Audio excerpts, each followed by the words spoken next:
Hey everybody. I just wanted to come on here really quick and just kind of be like, maybe share something uplifting for somebody, anybody at all. It's just a beautiful thing, like when you realize that it doesn't matter, that we can do whatever we want to do. Because if it's like this predestined thing, it doesn't matter. And if it's up to us and free will and our own decisions, then it doesn't matter, but not in like this negative nihilistic way. And that's just what I wanted to share because I've just been like pinching myself so much recently. And shit, it is just impossible for me to like practice what I preach. Um, just speaking, making these videos, just having control over my mind, like consciously, thought by thought. It's just been a lifelong struggle. It's just been a struggle for me to like speak. I swear to God, it would really make nothing but complete sense if I had been burned at the stake in a former life, coming from a really Catholic family and having that like black sheep heart, but this like prodigal daughter perfectionism like cloak that I wore. It would just make total sense if I had literally been silenced in a violent way in a past life because like I don't know, there is like residual soul anxiety about just like speaking, sharing.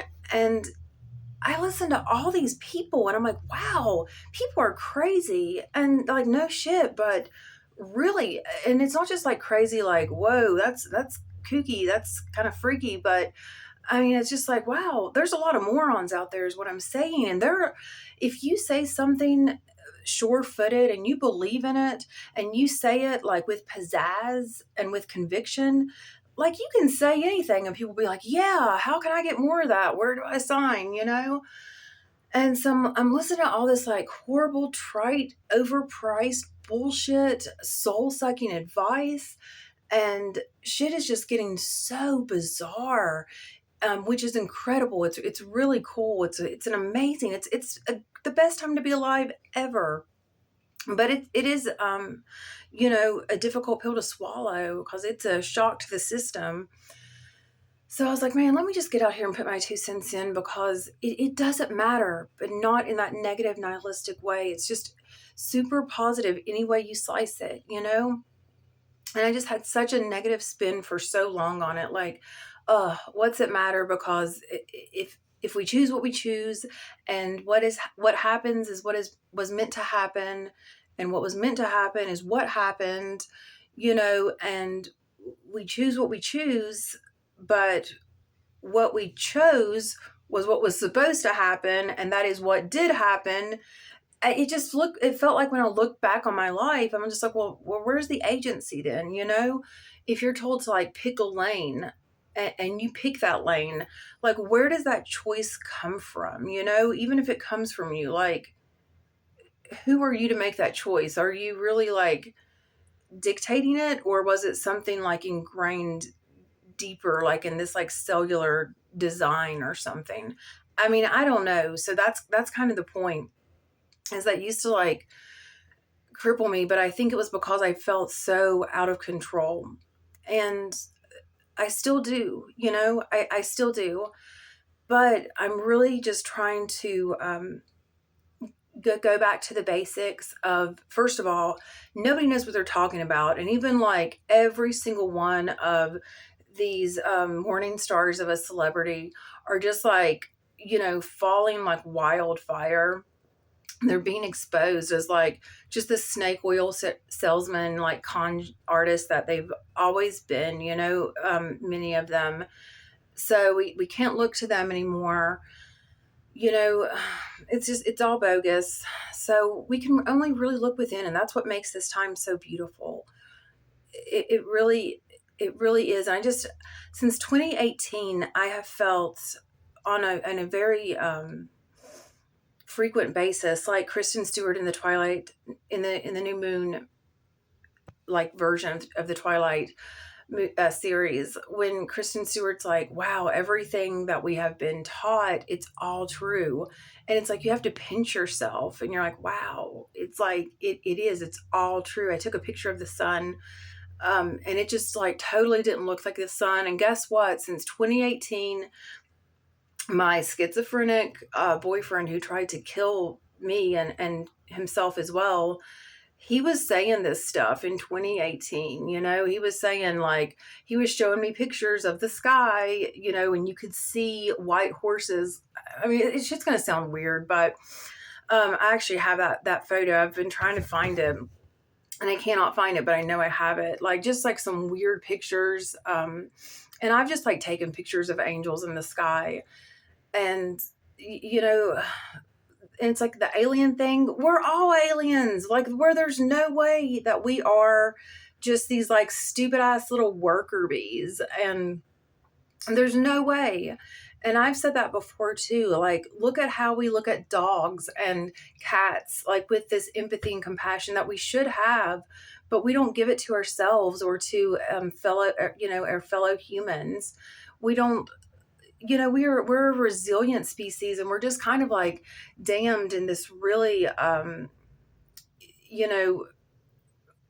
of like endearing way. But just because we're on this planet that you could argue is like hell on earth, it's just a state of being. Is the glass like half full or half empty? We get to choose that, and that's the point. We get to choose our perspective, and once we change our perspective, we change our mind. And that is literal. When we change our mind consciously, we change our mind. It's changed. All the bullshit, it's not for nothing. It's all like, oh wow, I never have learned a single lesson when I'm like, having a great day at the amusement park or having, one of the best days of my life. We always learn from the hardships, and whether it was like for the addiction and just the codependency and just the self-loathing, the Catholic family, having this like weird, really strained relationship with my father, everything.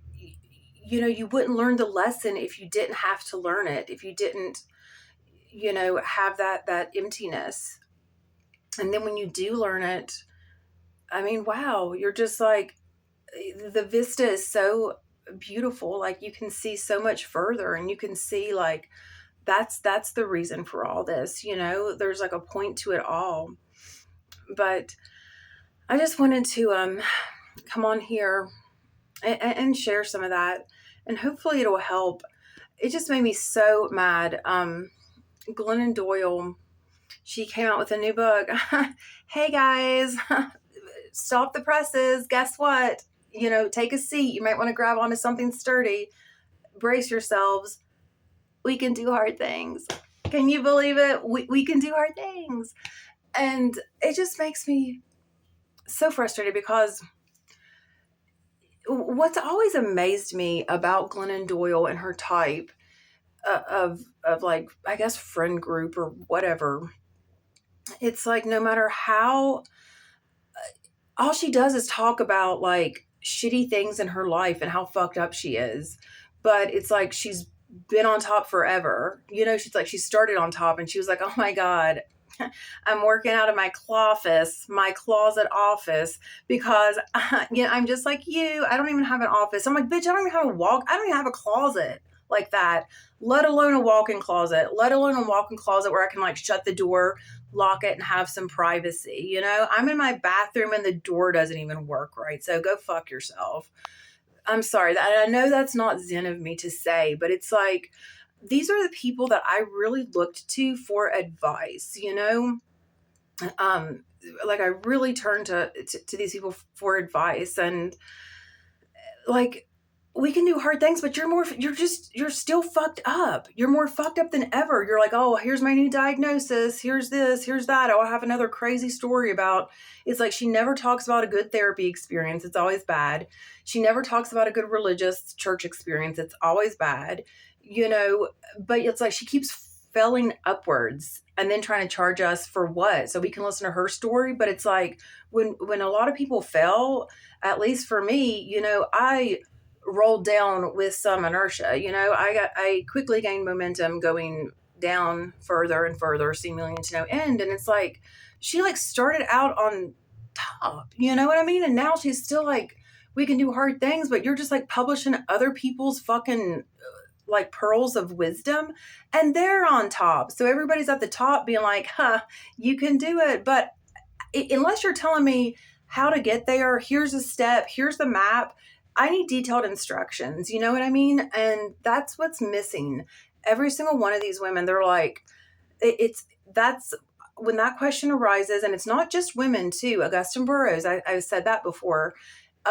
When he was talking, he was supposed to be like a big voice in the recovery community because he wrote really eloquently. Granted, I love his writing about, his addiction and alcoholism. But somebody asked him, whoa, hey, silly question, but how did you actually get sober? How? Asking for a friend. And he's like, oh shit, I don't even know. I just stopped drinking and, I just didn't pick it back up. Just didn't pick up that bottle. Glenn Doyle, the same thing. It's like, well, how did you stop it? And she said, I don't even know. I don't know how I did it. I just went to meetings one day and I knew when before, and I wasn't even like a fan of hers like this, but I saw an old clip where she was like on her blog or something. She called her followers monkeys, or I swear to God, I think it was monkeys. And I thought, well, that sounds kind of like degrading. But I guess if you're going to like follow Glennon Doyle's blog post when she was like a Christian mommy blogger, influencer, whatever, then your standards are probably going to be pretty low. But it was like a little clip, and she like had like a laundry basket or something, and she was like, when somebody says shame on you, you just you set that weight down, and she like put the basket down or something like that, put her sack down or whatever to like show you're just letting that burden go. And I'm thinking, like, what grown-ass woman tells another grown-ass woman, hey, shame on you? I mean, I just can't even like fathom that, like you're a small child. Like, who does that? And who needs to be told like that's not your problem? Like who is she talking to for real? And maybe it's just because I was raised Catholic, but it's like the only thing that is there's like the least trustworthy person in the world is a former Christian mommy, blogger, vlogger, influencer, whatever. The second most untrustworthy person is a Christian mommy, blogger, influencer. But if you are a former Christian, then it's like, wow, you literally don't know anything, do you? You have no idea like what you stand for, what you're about, what you believe in. You're just hopping from thing to thing, with a sack full of other people's supposedly inspirational stories. But I need to know how to get from A to B. And that is what is like the $1 million question that nobody seems to have an answer to. And that is the bottom line of what I'm talking about today is really nobody does know. That's why we don't know anything. We can't see what we can't see. We don't know what we don't know. And we can't know until we do, and we can't see until we can. And then once we see it, we cannot unsee it. So it's like the thing, I heard this thing about pregnancy that doctors, I don't know if this is true, but I heard somewhere that doctors, like to this day, it's kind of a medical mystery that they don't know what triggers labor in a woman, not like when a woman's induced, but the moment when you're at your due date. Okay. So yeah, you'll go into labor when you're ready, when your baby's ready to be born. But like, what triggers that second? They don't know. Why is it not the second before? Because the baby was ready the second before. Why is it not the second after? Why is it like that second when your body goes into like natural labor? And that's a good question, And for us, it's like trying to get to where we want to go. It does not help me, at least, to listen to these successful women who honestly were just like born into a position if you're born upper middle class, even, then you are born with the resources to where you can like fail with grace. You know, you can kind of roll the dice and not have like your family, your home, your life, you know, depend on the outcome. You can take chances because you can like literally afford to. Um, and so money is oftentimes like a really big one. And a lot of these women, I think, know that too, and that's why they don't really talk about it. They're like, "Oh, I'm from an immigrant family," and it's like, "Yeah, but you can be a rich immigrant." "Well, I'm from a single mom." "Yeah, but your family is fucking loaded." You know, like they'll try to like soften the edges. What's his name? Drake did that too. He was like, "Yeah, I was like a child celebrity from like this ritzy ass area of Canada, but we were like the poorest family there." And it's like, "Yeah, but go fuck yourself." You know what I mean? And I'm sorry for if I'm like being foul. I'm just trying to speak so I cannot like, so I can like pull myself off the ledge, so I can just, you know, hopefully get from point A to point B, because that's what we're all trying to do anyway. And it's just about perspective, and just, it really is, that's all it can be. Um, just consciously saying, okay, this is what I want to do.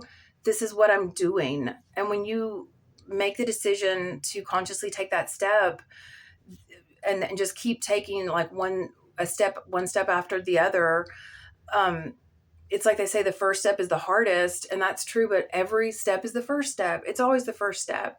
But it's all about just having that perspective to know, hey, I get to choose where I'm going, you know, and I don't know how it's exactly going to look, but I'm going to choose where I'm going, because, yeah, that's a goal and a tangible thing, but it's also a perspective thing, you know, and just changing your mind to consciously say, I'm going to take some agency in this moment. Screw all these people who don't know my name, you know, and don't really, we just have to answer for ourselves and live life for ourselves, you know, um, with just love and compassion and grace for others, but for ourselves as well. So I don't know. That's my 2 cents for the night. Y'all have a good night.